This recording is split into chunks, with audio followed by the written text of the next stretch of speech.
Muito bem, queridos, nós estamos diante de mais uma aula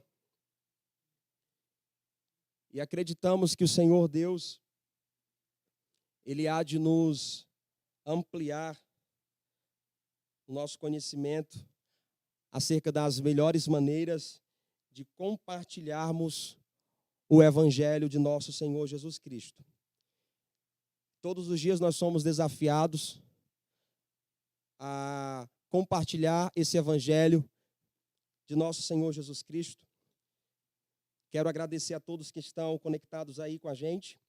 Lembrando que essa nossa reflexão de hoje, ela vai ser compartilhada, vai ser publicada aqui no canal ADTC2 Maranguape. E você vai poder baixar esta aula, guardar nos seus arquivos e até mesmo estar compartilhando com os seus amigos. Nós temos iniciado este curso, já é a segunda edição. A primeira edição do Sal e Luz tivemos resultados fantásticos. E essa é uma das razões de nós novamente realizarmos o curso Sal e Luz, uma igreja relevante para a comunidade. E nós temos cerca de 55 alunos que estão matriculados, participando. Temos pessoas tanto do nosso campo aqui, em média, 8 congregações estão envolvidas no nosso curso e cerca de 7 ministérios diferentes aqui dentro de Maranguape e de Maracanaú que estão participando. Inclusive, temos até aluno que é pastor, pessoas que são obreiras, presbíteros e homens e mulheres envolvidos como agentes de missões em suas igrejas locais, e como também jovens que estão envolvendo-se na missão a partir de agora. E para nós é uma alegria, uma satisfação poder nos encontrar, claro que neste momento, não de maneira presencial, mas à distância, e abordarmos este assunto sobre a evangelização. Na nossa primeira reunião, no nosso primeiro encontro, nós discutimos acerca da vocação missionária. Esteve conosco a missionária Leandra Costa e ela expôs esse assunto em 2 encontros.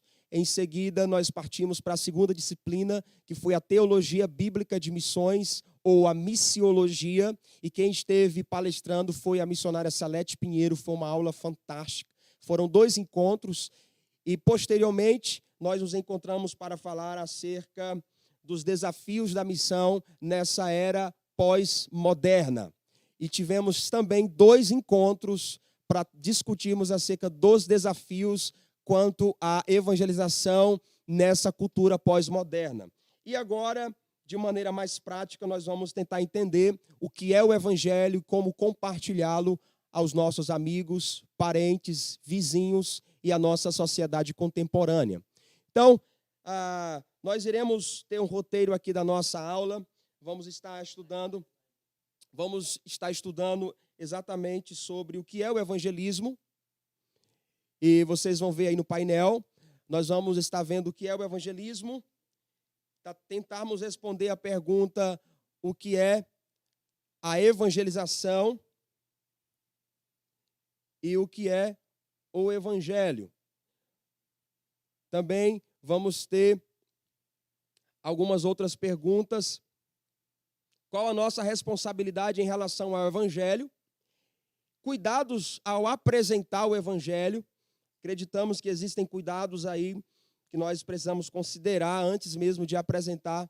Muito bem, vamos retornar aqui para que a gente possa acompanhar e compartilhar com vocês. Está aí o roteiro da palestra, o que é o evangelismo, o que é evangelizar, o que é o evangelho, qual a nossa responsabilidade em relação ao evangelho, cuidados na apresentação do evangelho e abordagens evangelísticas. Vamos então, durante toda a nossa reflexão, estar discutindo essas temáticas aí.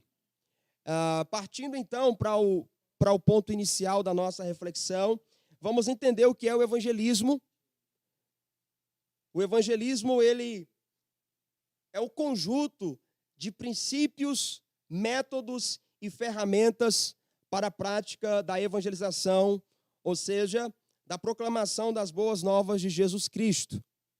A gente está apenas reorganizando melhor aqui as apresentações e a gente vai estar transmitindo de maneira melhor para que vocês possam também estar acompanhando diretamente aqui da transmissão. O que é o evangelismo? O evangelismo nos lembra também aquela palavra jornalismo.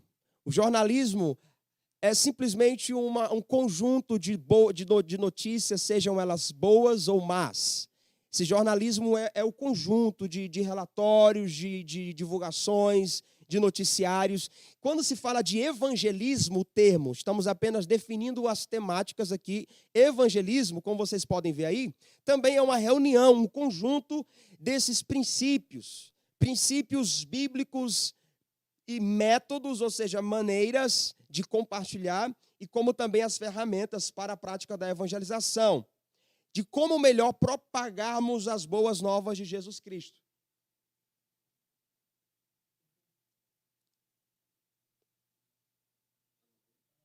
Muito bem. O que é evangelizar? Painel aí vocês também podem acompanhar que evangelizar é a comunicação de todo o evangelho em todo lugar para todas as pessoas. É a comunicação do evangelho. E interessante, irmãos, que o evangelho precisa ser todo comunicado. Nós não podemos e não temos autoridade e autenticidade de alterarmos a mensagem do evangelho. Eu e você não podemos alterar a mensagem do evangelho. Por isso nós devemos proclamar todo o evangelho e em todos os lugares. Em todos os lugares. Eu não posso definir qual lugar eu não vou evangelizar. Na verdade, eu posso definir o lugar em que eu vou evangelizar, mas não tenho autoridade de definir o lugar em que eu não vou evangelizar. Porque o Senhor Jesus nos chamou não apenas para evangelizar primeiro em Jerusalém. A palavra bíblica nos mostra que foi tanto em Jerusalém, como em toda a Judéia, Samaria e até os confins da terra. Então, dentro da visão de Jesus, esse evangelho ele deveria ser propagado em todos os lugares. Não de maneira aqui e depois ali e depois ali. Não. Nós fomos chamados para comunicar o evangelho tanto aqui como ali. Então, também temos que proclamar a todas as pessoas. Todas elas são necessitadas de conhecerem a exposição do evangelho. E nós vemos aí, quero apresentar a vocês aqui um dos livros e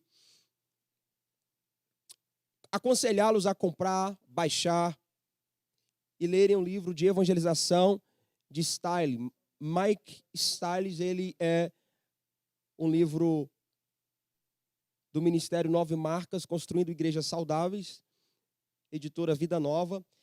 E você vai encontrar nesse livro exatamente um dos aspectos muito importantes para a compreensão do que é o Evangelho, que me ajudou na formatação dessa nossa disciplina sobre o Evangelho.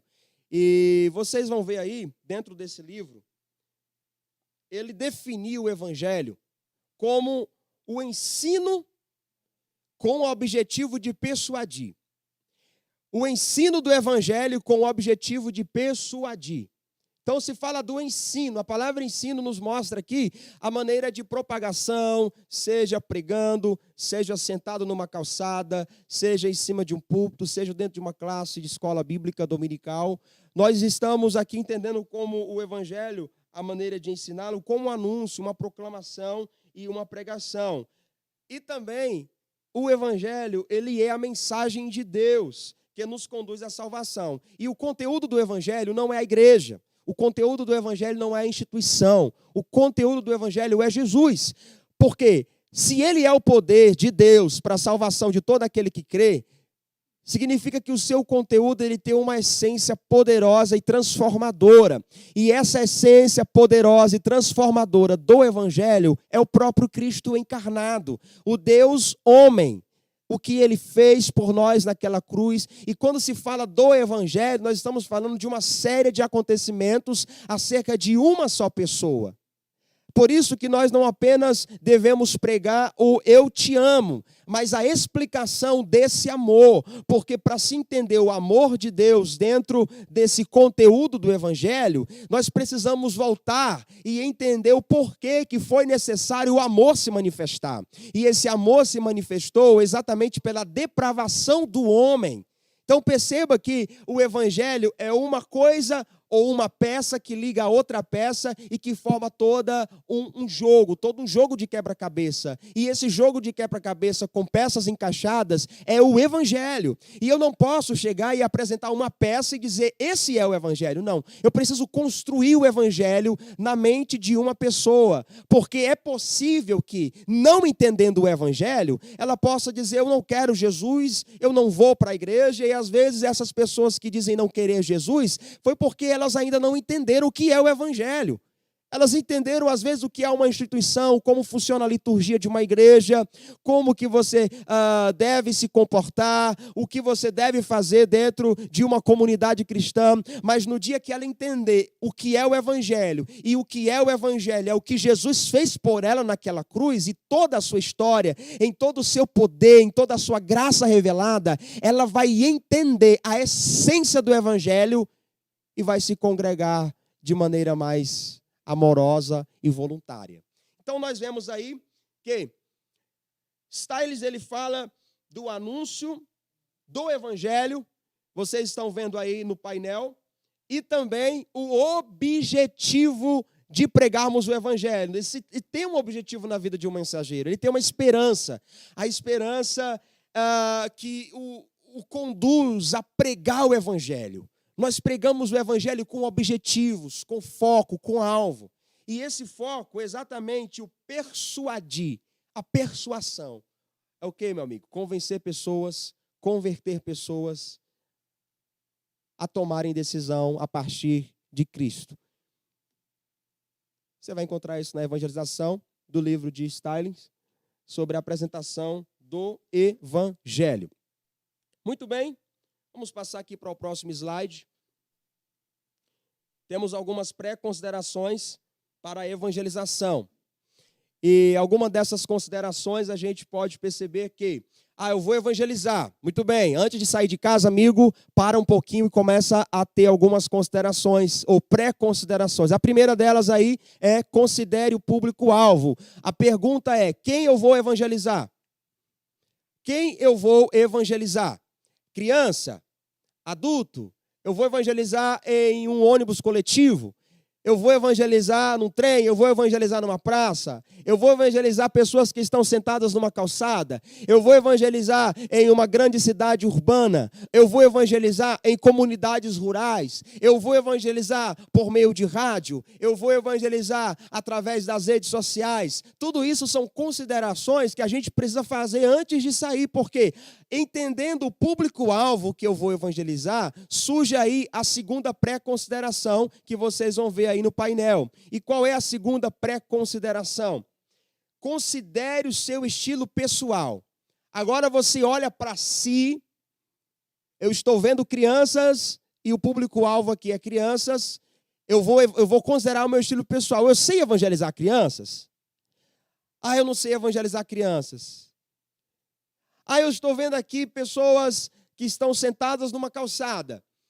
Agora eu olho para mim. Como eu vou evangelizar essas pessoas que estão sentadas na calçada? Não, eu vou evangelizar pessoas que estão em um presídio. Então eu vou olhar para mim. Como eu vou evangelizar essas pessoas que estão num presídio? Eu preciso considerar porque Deus não me chamou para fazer tudo. Tem pessoas que desenvolvem um ministério infantil melhor do que qualquer outro. Tem pessoas que, claro, que sabem evangelizar através de rádio, de apresentação, de programas, e outros não sabem. E o fato de pessoas não saberem evangelizar criança não significa que essa pessoa não foi chamada para evangelizar. Claro que ela foi chamada. Só que existem áreas de atuação mais estabelecidas para essa pessoa de acordo com o perfil que Deus lhe deu. Eu sou diferente de você. Você é diferente de mim. Somos todos diferentes. mas todos nós temos um campo de atuação dentro do reino de Deus. A terceira pré-consideração que a gente precisa fazer é: considere o tipo de oportunidade. Ou seja, o local, a situação e o tempo. O que acontece? Você está evangelizando uma pessoa que está saindo de casa, ela abriu o portão, o que você vai fazer? Lógico, se apresenta aquela conversa inicial, pergunta se ela pode lhe ouvir, e ela vai, claro, dizer se pode ou se pode, vai dizer: eu tenho 10 minutos, você pode evangelizar para mim em 10 minutos? Então, se eu tenho 10 minutos, eu tenho que entender e aproveitar aquela oportunidade que é 10 minutos e evangelizá-la em 10 minutos. Então, às vezes, a gente acaba não considerando o tempo, a oportunidade. E Deus está nos dando oportunidades diariamente. Pessoas que estão trabalhando com a gente, pessoas que estão sentadas com a gente enquanto assistimos uma aula de faculdade. E são oportunidades que a gente precisa considerar. A quarta oportunidade é a escolha, um método e ferramenta evangelística. Muito bem, eu entendi o público-alvo. Eu entendi o meu estilo pessoal. Eu entendi o tipo de oportunidade. E agora, qual ferramenta eu vou utilizar para apresentar o evangelho? Como eu vou compartilhar o evangelho para essa pessoa? Já tive oportunidades de chegar em um local público. Isso foi lá no Uruguai, quando estivemos no Uruguai. Não lembro se em 2012 ou em 2014. E a nossa equipe missionária ela teve a oportunidade, me parece que em uma festividade. Claro que de uma irmã da igreja, mas haviam pessoas ali que não eram cristãs, da família dela. E nós tivemos uma oportunidade de expor o evangelho para aquelas pessoas. Tratava-se de uma festividade, parece que um aniversário, e ali haviam crianças, haviam idosos, haviam jovens, haviam várias faixas etárias reunidas naquela festividade. E pensamos: o que vamos fazer aqui? É uma festividade. A equipe foi convocada para ter uma oportunidade de pregar o evangelho. Então nós tivemos uma ideia: vamos apresentar aqui uma coisa dinâmica, que vai tanto chamar a atenção das crianças, e elas vão entender o que é, vai chamar a atenção dos idosos, dos jovens, todos vão ficar concentrados no que nós vamos falar. E ali a gente começou a expor uma apresentação, um teatro assim improvisado naquela hora, e utilizando apenas um papel. Aquele papel foi oferecido: quem quer esse papel? Esse papel custa tal preço. E as pessoas ficaram assim meio estranhas. Como assim um papel que custa um absurdo de preço? E enquanto um dos integrantes ia apresentando o papel e oferecendo o papel a todos na festividade, dizendo que era um valor tal, alguns da equipe passavam e pegavam e tomavam aquele papel, amassavam o papel, jogavam no chão, e o sujeito que estava vendendo o papel pegava o papel, abria o papel amassado e dizia: olha, ele está amassado, mas ele continua ainda valendo alguma coisa, então eu vou abaixar o preço e o preço agora é tal. Então assim, até que o papel ficou sujo, amassado, e ele pensou: eu vou jogar fora porque ninguém vai comprar. E no que ele joga fora, o último integrante da equipe chega, pega aquele papel amassado e diz: eu quero comprar esse papel, porque esse papel ainda tem valor. E aí a gente apresentou o evangelho como homem perdido em seu pecado, amassado, sujo, que para muitos não havia valor algum, mas para Jesus, pelo que ele fez por nós naquela cruz, ele manifestou o amor, não o que merecíamos, porque o nosso estado era de total depravação, mas ele nos resgatou baseado em seu próprio amor e em sua própria glória e nos salvou do nosso pecado. Percebam que eu fiz uma apresentação do evangelho considerando o público, considerando o meu estilo pessoal. Nós ali já trabalhávamos com teatro, utilizamos e consideramos o tipo de oportunidade, ou seja, nós temos tal tempo e são pessoas X que estarão ali presentes, então vamos escolher a ferramenta e escolhemos a ferramenta de uma maneira dinâmica. Agora, o que é o evangelho? O que é o evangelho? Essa é a pergunta que a gente precisa responder, e vocês vão ver aí no painel, vocês podem ver o que é o evangelho. O evangelho, amados, aí no painel vocês estão vendo, o evangelho é a boa notícia de salvação através da chegada de Jesus Cristo. Pergunta, uma boa notícia? Por que é uma boa notícia? Pois é, o que é o Evangelho? O Evangelho não se trata apenas de boas novas. Se pergunta a alguém, o que é o Evangelho? É boas novas. A pergunta é, que novas são essas? Que boas notícias são essas? Por que ele é boas novas? Pois é, a gente precisa entender o que é o Evangelho. E se nós olharmos aqui para os evangelhos escritos nas Escrituras Sagradas, a gente vai pelo menos encontrar algumas responsabilidades em relação a esse evangelho. E que responsabilidades são essas? Se nós abrirmos o Evangelho de Marcos, nós vamos descobrir que no Evangelho de Marcos nós somos responsáveis de compartilhar o Evangelho. E essa palavra compartilhar o Evangelho em Marcos, a gente vai ver lá em Marcos 16:15, o quê? Ide por todo mundo, pregai o Evangelho a toda criatura. Pregar, querigmática, ou seja, uma proclamação. E nós fazemos isso através da nossa fala, verbalizar o Evangelho. No Marcos nós encontramos a nossa responsabilidade de compartilhar. E em Mateus encontramos a nossa responsabilidade em apresentar o Evangelho. Por isso utiliza-se a palavra didática, que é o que? O ensino, a educação. Você vai ver o que? Jesus falando que acerca do Evangelho, ide e ensinai, né? Fazei discípulos de todas as nações, batizando-os em nome do Pai, do Filho e do Espírito Santo e ensinando-os a guardar, ensinando-os, diferentemente de Marcos 16:15, que é o quê? Pregar o Evangelho. Em Mateus, Jesus nos chama para ensinar o Evangelho, que é a educação, a didática, também verbalizar o Evangelho. Em João, o João vai falar sobre a nossa responsabilidade acerca do viver o Evangelho, que já se fala de um serviço, de atitudes, a nossa diaconia, o nosso serviço, e isso envolve muito a nossa motivação. E por fim, Lucas, ele fala sobre a defesa do Evangelho, que é a encarnação do Evangelho, esse martírio, a fé, a defendermos o Evangelho, e são essas as nossas responsabilidades em relação ao Evangelho. Muito bem. Eu tenho também aqui alguns outros livros para estar sugerindo a você que está nos acompanhando. Um livro maravilhoso de John Piper, Evangelização e Missões, proclamando o Evangelho para a alegria das nações. Todos esses livros que eu estou apresentando aqui a vocês, eu não estou fazendo aqui propaganda ou vendendo o livro, né? Eu estou apenas aconselhando aos amados irmãos, aos que gostam de ler e aos que também não têm o hábito de ler, de terem bons livros na estante, que vai lhe auxiliar mais ainda e lhe inspirar a fazer a missão. Nesse livro de John Piper, que também foi muito utilizado na elaboração de todo esse conteúdo, a evangelização e missões, ele vai falar sobre um dos principais propósitos da evangelização, que é a glória de Deus. Não é a glória humana, não é a glória da igreja, não é a glória do pregador, mas é a glória do próprio Senhor da missão. Por isso, a evangelização e a missão é a proclamação do Evangelho para a alegria das nações. Pessoas receberão a alegria de conhecerem o autor da fé, que é Jesus Cristo. E acerca do Evangelho, vamos ver aqui o Evangelho. No painel vocês vão ver a mensagem do Evangelho.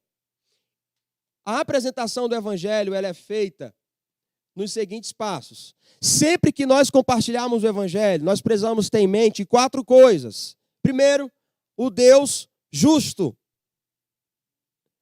A primeira coisa que nós precisamos ter em mente ao compartilhar o Evangelho, sentei para conversar com o sujeito numa calçada ou numa praça, o que eu preciso ter em mente? Em primeiro lugar, eu preciso ter em mente que eu vou falar de um Deus que é justo. Um Deus que é justo.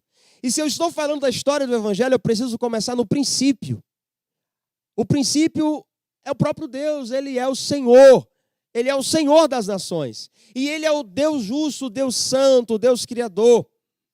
E quando nós entendemos o Evangelho partindo do pressuposto de quem Deus é, do caráter, o atributo de Deus, a gente começa a entender um pouco, pelo menos a base do Evangelho, que começa em um Deus que ama. Um Deus que é santo, que criou todas as coisas. E é essa primeira coisa que eu preciso ter em mente a compartilhar para a pessoa acerca do Evangelho, acerca de um Deus que é santo, acerca de um Deus que é criador. Porque se esse Deus é santo, lá na frente eu vou entender que eu não sou santo assim. Eu sou um homem pecador, que vivemos em uma depravação total, mas Ele é santo. E exatamente esse pecado nos afastou da glória de Deus. Como diz Romanos 3:23. Todos pecaram e estão separados da glória de Deus, desse Deus que é santo, desse Deus que é justo e desse Deus que é criador. Qual a segunda coisa que eu preciso ter em mente? Aí no painel vocês podem ver. O homem pecador. O homem pecador. Se eu entendo que Deus é santo, então vamos entender o que é o homem. A fragilidade do ser humano, a pecaminosidade do ser humano. E esse pecado não se trata apenas de uma questão de transgressão de lei, de mandamento, mas também se trata de um pecado original. O homem já nasce pecador. Ele não se torna pecador quando começa a tomar decisões erradas na vida. Ele nasce pecador. É por isso que ele se inclina naturalmente à própria transgressão da lei, devido ao seu próprio pecado natural. Entendeu? O homem pecador, nós vamos para a terceira verdade que precisamos ter em mente ao compartilhar o Evangelho para alguém numa calçada, numa praça ou em qualquer outro lugar. Que é o quê? Jesus Cristo, o Salvador. E quando se fala de Jesus Cristo, o Salvador, ele vai fazer essa ponte. Que ponte? Entendemos quem é Deus, santo, justo e criador, e o homem separado desse Deus santo, justo e criador, em seu pecado, ali afastado, isolado de Deus. Existe esse abismo entre Deus santo, justo e criador e o homem pecador. Só que existe uma ponte que liga, uma mediação. E é aqui que a gente apresenta Jesus Cristo. Esse Jesus Cristo Salvador, porque Ele é o Cristo, Ele é o Messias. As Escrituras falavam a respeito dele. E também entendemos o amor de Deus revelado em meio a essa separação, porque nós éramos inimigos de Deus. Deus não nos amou porque nós o amávamos. Ele nos amou mesmo estando nós rebeldes, afastados. É isso que Paulo fala, Romanos 5:8. Deus prova o seu amor para conosco, que Cristo morreu por nós, sendo nós ainda pecadores. Não se trata de um amor em consequência ao nosso amor, mas se trata de um amor mesmo sendo nós pecadores. Deus nos ama apesar de nós. Deus nos ama apesar de nós sermos o que somos e apesar de nós não amarmos como deveríamos amá-lo. O amor de Deus não se trata de você merecer, não se trata de você ter porque você é bom, não. O amor de Deus, em primeiro lugar, ele é inexplicável. Ele é inexplicável porque como você vai entender um Deus que ama alguém que não merece ser amado? O amor de Deus também ele é incondicional, porque como você vai entender Deus demonstrar o seu amor, não pondo ao homem condições para amar?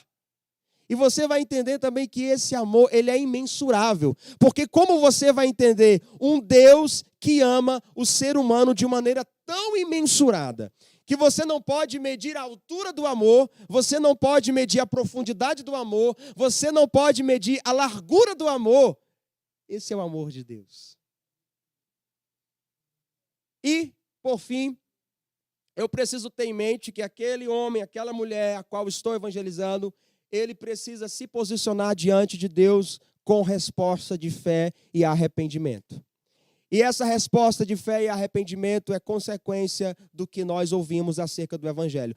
Quando Pedro pregou o Evangelho após o derramamento do Espírito Santo, pessoas disseram: o que faremos para sermos salvos? E Pedro diz: convertei-vos, arrependei-vos e convertei-vos ao Senhor, para que sejam apagados os vossos pecados e que venha sobre vós o tempo de refrigério. Então perceba, amados irmãos, que o verdadeiro apelo, quando se prega o Evangelho em sua essência, o verdadeiro apelo não parte do púlpito para o público, Nós, quando pregamos o evangelho, anunciamos e dissemos, venham a Cristo, aceitem a Cristo, e apelamos às pessoas a uma resposta de fé e arrependimento. Só que quando nós entendemos à luz das Escrituras Sagradas, o verdadeiro apelo não é o pregador levando pessoas a aceitarem a Cristo. O verdadeiro apelo bíblico é pessoas perguntando ao pregador o que fazer para ser salvo. Pedro não terminou a mensagem dizendo quem quer Jesus, quem quer Jesus, quem quer Jesus, igual banana depois da feira, no final da feira que a banana vai descendo preço, e fica mixaria e começa a oferecer banana, né? Com aquela mixaria. Jesus não é banana no final de feira, meu amigo. Quando a gente entende o evangelho, a gente percebe que não é ele que precisa de nós, mas somos nós quem precisamos dele. São apenas algumas considerações para entendermos a mensagem do evangelho. Muito bem, agora quais os cuidados, missionário Adriel, eu preciso ter na apresentação do evangelho? Eu entendi aqui as definições, o que é o evangelismo, que é o conjunto de princípios, métodos e ferramentas. Entendi o que é o evangelizar, que o evangelizar é comunicar todo o evangelho, toda a sua história do evangelho a todas as pessoas e em todos os lugares. Eu entendi o que é o evangelho, que o evangelho não é a igreja, o evangelho não é a instituição, o evangelho não é o pregador, o evangelho é Cristo. O conteúdo do evangelho é Jesus. Por isso a razão dele ser o poder de Deus para a salvação de todo aquele que crê. E entendemos aqui agora qual a mensagem do evangelho, que fala de um Deus criador, que ele é justo, santo e Deus Salvador. Entendemos também o homem pecador em seu estado de pecaminosidade, de depravação. Entendemos também que Jesus ele é essa ponte, essa mediação, revelando o amor de Deus aos homens pecadores. E por fim nós entendemos a resposta de todos nós mediante ao que Cristo fez por nós naquela cruz, que é arrependimento e fé.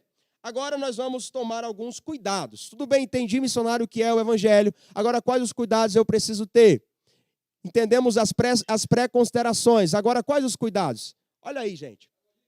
Primeiro lugar, temos 5 cuidados aí para a gente refletir. Primeiro, a banalização da aceitação a Cristo em detrimento dos milagres, prosperidade financeira, vida melhor e etc. Quantas as vezes nós não ouvimos nas grandes TVs, programas, em que se prega o evangelho, convidando pessoas à aceitação em Cristo em detrimento de venha que você vai receber o seu milagre, venha que a sua condição financeira vai melhorar, venha porque você vai ter uma vida melhor. E nós convidamos pessoas a aceitarem a Cristo em detrimento de coisas que, biblicamente falando, não encontramos respaldo algum nas Escrituras para entender que é esse o fato ou a essência da pregação do Evangelho. A banalização, banalizamos o Evangelho quando tornamos o Evangelho apenas uma coisa barata, venha que você vai receber milagre. Nós banalizamos o Evangelho quando dissemos venha porque você vai ter uma vida financeira melhor. Porque o Evangelho não se trata dessa estrutura materialista. Até porque bênção, dentro de uma cultura oriental, a cosmovisão oriental, a bênção nunca foi atribuída a algo material ou a algo palpável. A bênção de Deus, dentro de uma visão de uma pessoa do Oriente, sempre foi relacionada a coisas espirituais. Lembra de Jacó? Quando Jacó lutou com o anjo no Val de Jaboque, o que aconteceu? Ele pediu, eu só te solto quando você me abençoar. Só que Jacó era um camarada abençoado, era uma pessoa, no nosso linguajar, tinha posses, tinha família, tinha gado, porque era a economia da época. Então ele era um homem rico, só que diante de Deus ali, ele pede a bênção. Jacó não estava dizendo, o anjo me dá mais uma cabeça de gado, o anjo me dá mais uma terrinha para mim me sentir mais abençoado, o anjo me dá aqui um milagre, me dá aqui mais uma terra, me dá mais um pouquinho de pessoas na minha família. Não. Ele pede a bênção. E o que é que o anjo diz? Como é o teu nome? Meu nome é Jacó. Pois é. Você não vai se chamar mais Jacó. O seu nome será Israel. Porque como homem lutaste com Deus. e o abençoou. Sabe qual foi a bênção de Jacó? A transformação do seu caráter. Jacó, o trapaceiro, o enganador. Quando alguém na rua chamava Jacó, ô Jacó, ou seja, ei trapaceiro, enganador. Quando Deus decidiu abençoar Jacó, não foi dando a Jacó mais uma cabeça de gado, mas foi transformando a mente e o coração de Jacó. E isso é bênção. Segundo cuidado que nós precisamos ter diante da apresentação do Evangelho é apelo emocionante ou manipulativo. Às vezes, amados irmãos, nós evangelizamos de uma maneira manipulativa, de uma maneira emotiva. E levamos pessoas a se emocionarem, levamos pessoas a chorarem, levamos pessoas a refletirem em suas condições financeiras. E tomadas por essa reflexão, elas, eu preciso de Jesus, eu preciso de Jesus. E até vão à frente, levantam a mão, só que na verdade o coração e a mente não entendeu de fato o que é o Evangelho. A outra preocupação aqui é com os resultados instantâneos. A famosa numerolatria. Quantas pessoas não evangelizam, mas querem aquele resultado instantâneo? Eu quero evangelizar e quando eu voltar eu quero pelo menos trazer 10 vidas para Jesus. Claro que todos nós queremos que pessoas se convertam a Cristo. Só que eu preciso entender que esse papel não foi atribuído a mim. O papel da conversão foi atribuído unicamente ao Espírito Santo. É papel dele. E todo evangelista, ele precisa entender que o êxito ao evangelizar, já dizia Bill Bright, o êxito ao evangelizar consiste simplesmente em compartilhar a Cristo no poder do Espírito Santo, mas deixando os resultados com Deus. Os resultados da minha evangelização não dependem do meu esforço apenas, mas depende unicamente do que Cristo faz, do que o Espírito faz na mente e no coração do ouvinte.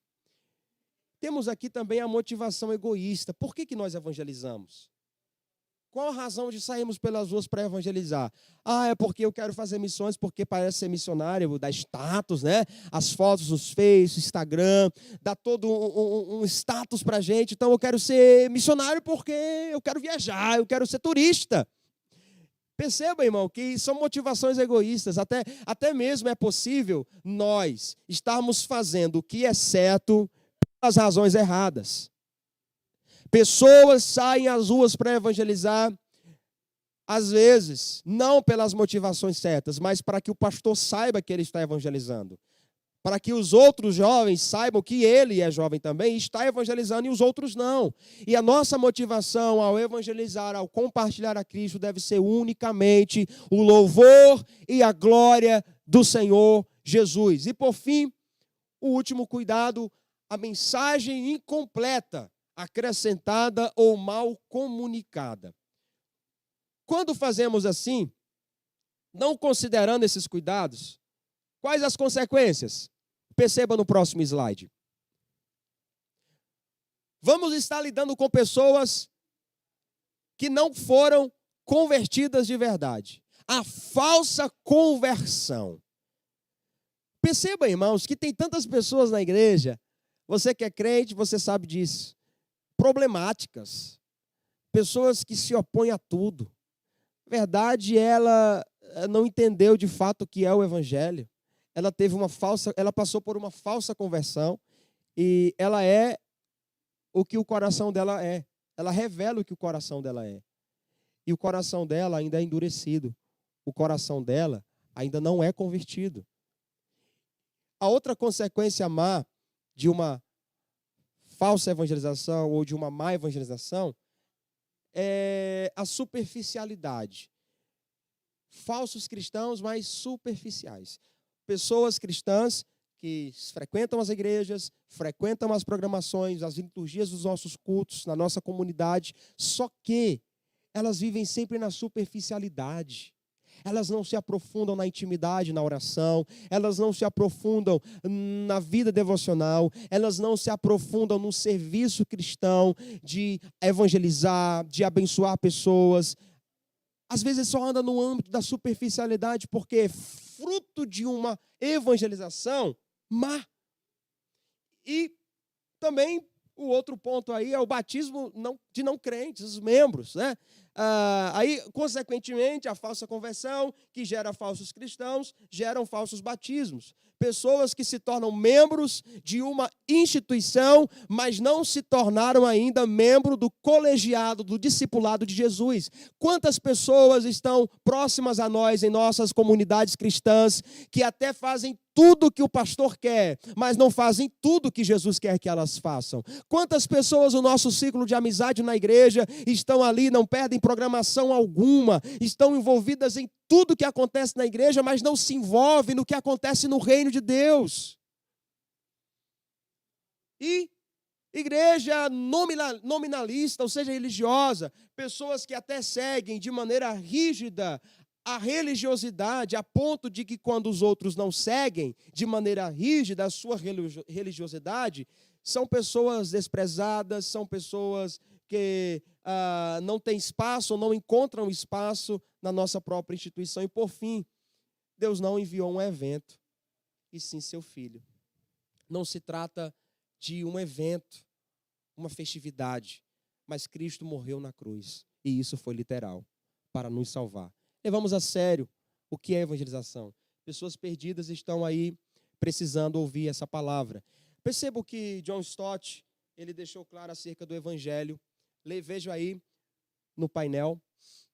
John Stott afirma: nós barateamos o evangelho quando o retratamos apenas como algo que nos liberta da tristeza, do medo, da culpa e de outras necessidades pessoais, ao invés de apresentá-lo como uma força que nos liberta da ira vindoura. É possível nós baratearmos o evangelho? Sim. Quando banalizamos o conteúdo, adulteramos o conteúdo, retratando ele apenas como algo que pode libertar você dessa tristeza ou desse vício. E às vezes a nossa pregação, ela está muito fundamentada no pecado moral, que é: você precisa vir para que Cristo te liberte desse vício das drogas, do álcool e de tantas outras coisas. E nos esquecemos, como vimos na aula anterior, o desafio das missões na pós-modernidade, que esse evangelho, ele também contrapõe não o pecado moral, mas também o pecado espiritual, aquilo que ninguém está vendo, às vezes um orgulho, uma mentira, o viver a vida a partir de si e não a partir do que Deus expôs em sua palavra. E também o evangelho contrapõe a cultura, essa cultura depravada, essa cultura que está mais fundamentada no que o homem pensa que é certo ou errado. O evangelho, ele contrapõe a tudo. Jesus, quando pregou o evangelho em seu primeiro momento, ele disse: arrependei-vos porque é chegado o reino dos céus. A mensagem de Jesus continua a mesma hoje: arrependei-vos porque é chegado o reino dos céus. Ele poderia ter passado a mão nos judeus ou gentios dizendo: vocês estão bem, a vida de vocês está boa, porque eram assim que eles pensavam. Quando que na verdade Jesus diz: arrependei-vos porque nada vai bem, porque o reino de vocês é o que prevalece. Arrependei-vos porque vocês insistem ainda a fazer o que vocês querem fazer. Vocês insistem em construir uma cultura baseada em seus próprios princípios. Arrependei-vos porque é chegado o reino dos céus, ou seja, abra mão do seu reino, para que o reino de Deus seja estabelecido na tua mente, no teu coração, na tua cultura, na sua sociedade. Além de John Stott, Reinhard Bonnke também fala sobre o evangelho, quando diz: não pregar o evangelho significa que estamos escondendo o remédio do paciente. Eu vou repetir. Não pregar o evangelho significa que estamos escondendo o remédio do paciente. Queridos, se de repente um amigo seu chegasse e dissesse: você está com câncer, e eu estou com um remédio aqui que vai curar o teu câncer, qual seria a sua resposta? Vai procurar outras pessoas, eu não estou com câncer. Eu até conheço alguém que tenha câncer, mas eu não tenho, então obrigado pela sua gentileza, eu não tenho, não preciso desse remédio. Só que, passado uma semana, suponhamos que você comece a sentir algumas coisas estranhas no seu corpo e você vai para aquele médico e para aquele exame de rotina e o teu médico te diz uma notícia: você está com câncer. Quando você sair daquele hospital, do consultório, quem você vai procurar? Não é os seus pais para dizer: pai, eu estou com câncer. Não é a sua esposa para dizer: mulher, eu estou com câncer. Não, você vai procurar aquele seu amigo que te ofereceu o remédio do câncer. Porque quando você não entendia que estava com enfermidade, você desprezou o remédio que era para a sua própria cura. Mas entendendo a sua própria realidade, agora eu estou doente, eu estou com câncer, você vai correr, meu amigo, depressa, a pessoa que te ofereceu o remédio. O evangelho, ele é o remédio de Deus para curar a pior epidemia que assola na nossa sociedade. E você pode até dizer: é o Covid-19. Não é o Covid-19. Se você pensa que o Covid-19, meu amigo, é a pior pandemia ou a pior epidemia que surgiu na história, você está enganado. A pior epidemia e pandemia que surgiu na história surgiu lá no Éden, quando os nossos primeiros pais decidiram viver a vida a partir de si mesmos. Sabe o que aconteceu? A pior pandemia, o pecado. O evangelho, ele cura o pecado. Porque não importa se o corpo está curado, mas a mente e o coração estão feridos diante de Deus. João Calvino também, ele apresenta acerca do evangelho, no próximo slide a gente vai ver.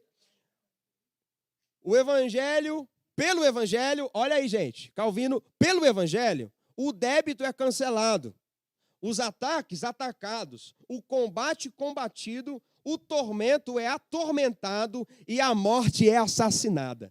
O evangelho, amigo, o evangelho é o débito cancelado. Pelo evangelho, o débito é cancelado.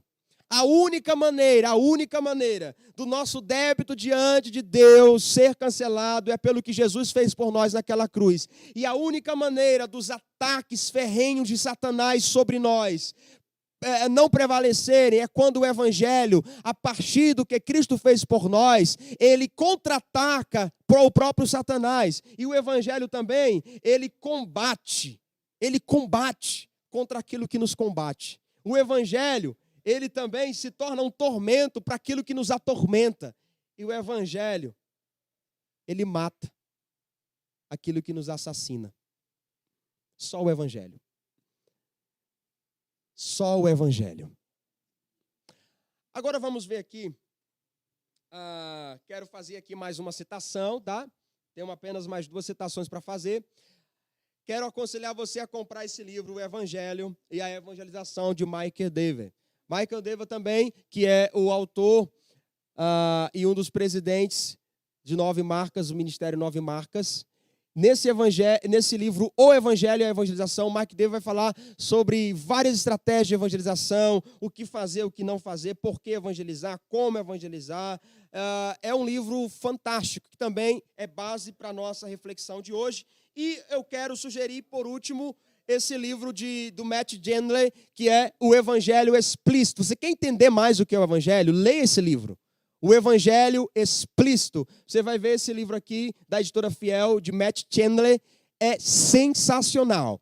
Vai te orientar a entender melhor o que é o Evangelho. Vamos aqui fazer uma abordagem evangelística, tá? Uma abordagem evangelística. E essa abordagem evangelística se chama o caminho de Romanos. Uma maneira simples de apresentar o Evangelho a alguém na calçada, alguém numa praça, ou alguém em casa, no trabalho, faculdade, em qualquer lugar. De maneira simples, você vai abrir o livro de Romanos e expor só dentro do livro de Romanos o caminho do Evangelho. Em primeiro lugar, nesse caminho do Evangelho, nós vamos dar o primeiro passo apresentando a condição do homem. Romanos 3:23, porque todos pecaram e destituídos estão da glória de Deus. A condição do homem está revelada em Romanos 3:23. Todos pecaram.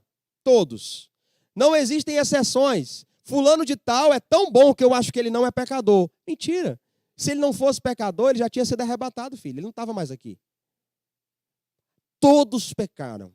Absolutamente todos. E quando a Bíblia diz todos pecaram e estão separados da glória de Deus, a ênfase não é o homem.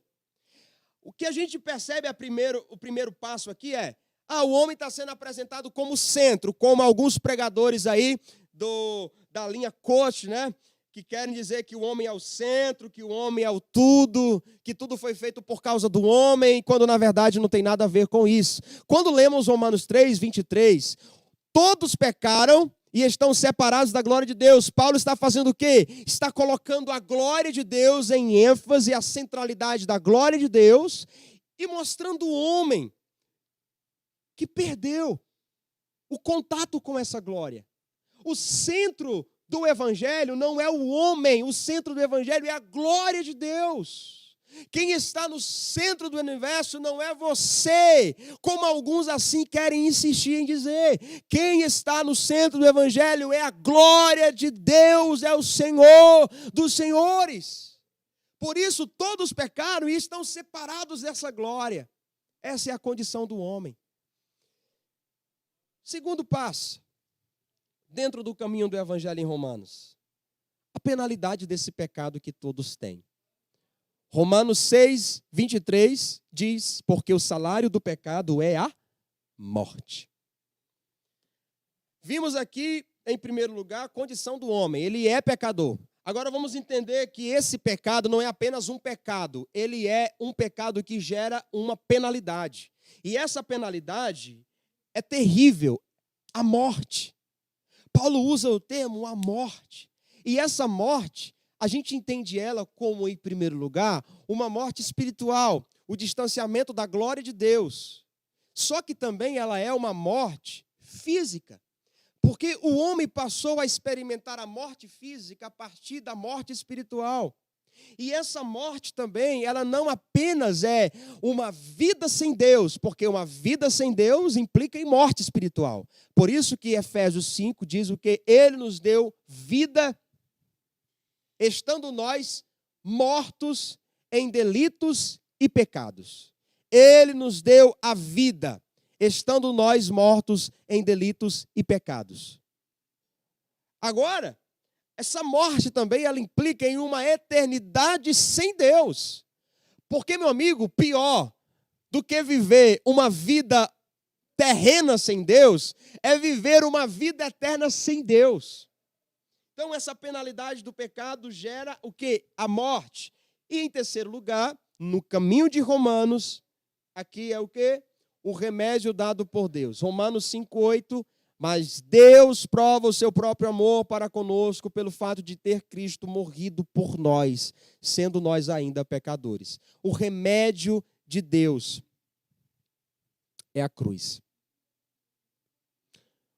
O remédio de Deus é a cruz.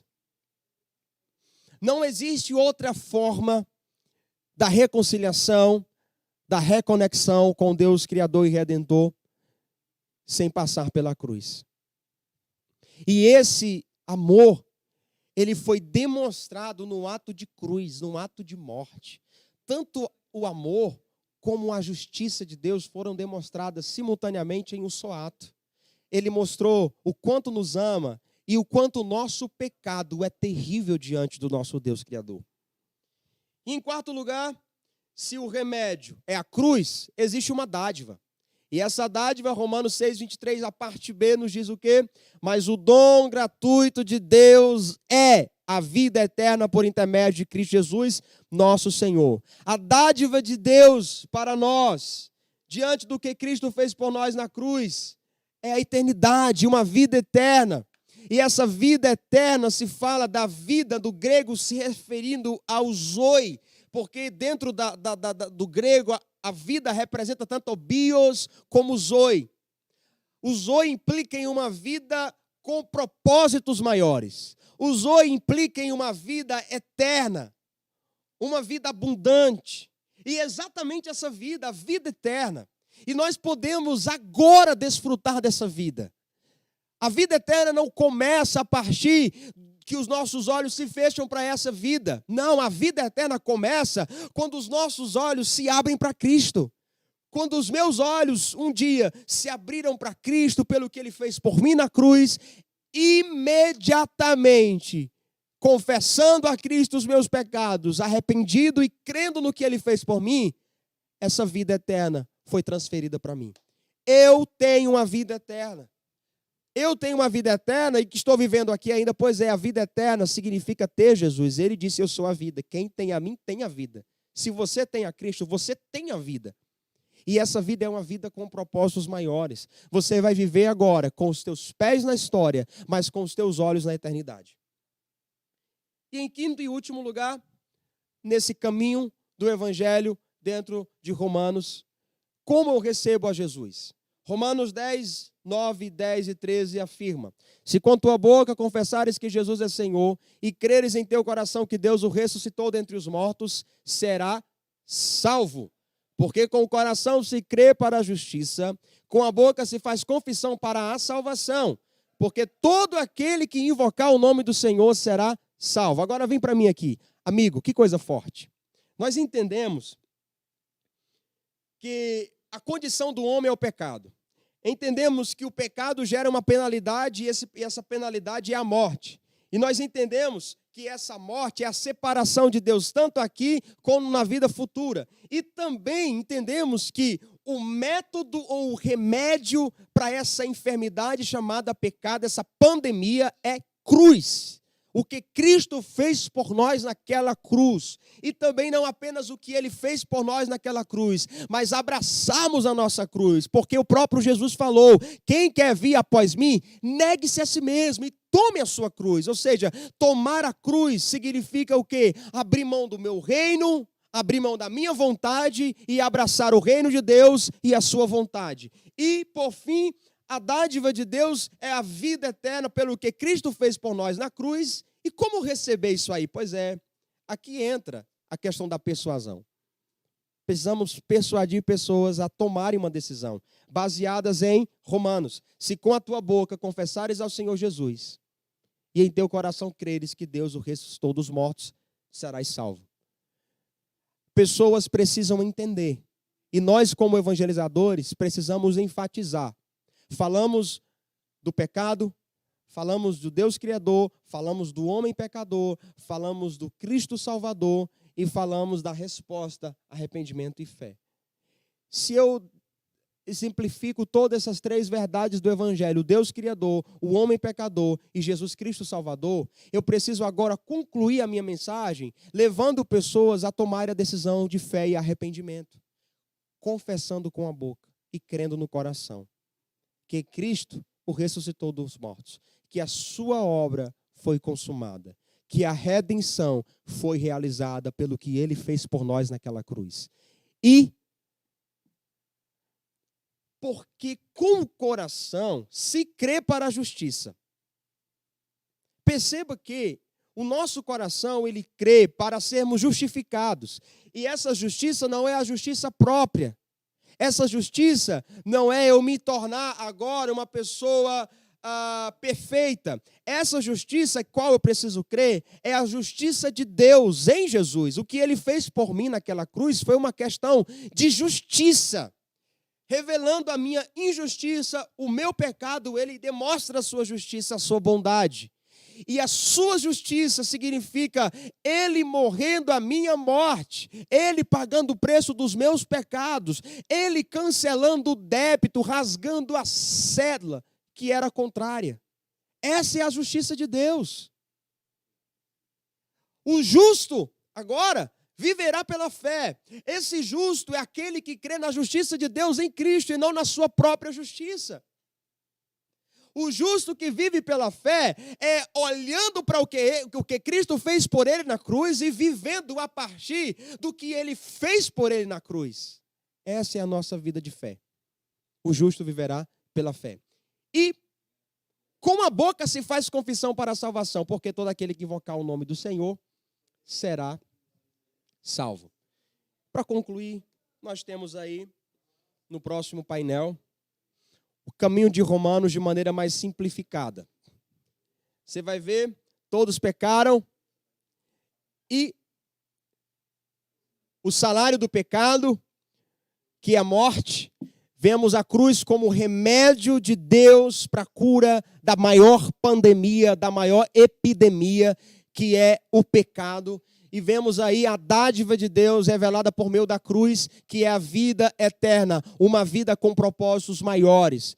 E por fim, a rendição do homem diante do que Cristo fez por nós naquela cruz. Precisamos todos nós entender que Cristo demonstrou o seu amor, mas espera de mim e de você uma resposta diante do que ele fez por nós naquela cruz. Esse é o caminho de Romanos. Você pode grifar na sua Bíblia. Só usando o livro de Romanos você vai poder expor as Escrituras a qualquer pessoa. E eu quero, por fim, sugerir o último livro. A leitura do livro do Dr. Thomas Wade Ikes, O Evangelho Pioneiro. Esse Evangelho Pioneiro você vai descobrir maneiras práticas de exemplificar ou explicar o Evangelho para qualquer pessoa. Seja ela leiga, seja ela uma pessoa analfabeta. É uma maneira prática que o Dr. Thomas Wade Ikes ele apresenta também como um manual de plantação de igrejas, de começar novos trabalhos em novos lugares, de preferência onde não há igrejas evangélicas. Esse livro ele nos apresenta um norte, estratégias, um planejamento de plantação de igreja baseados na apresentação do Evangelho.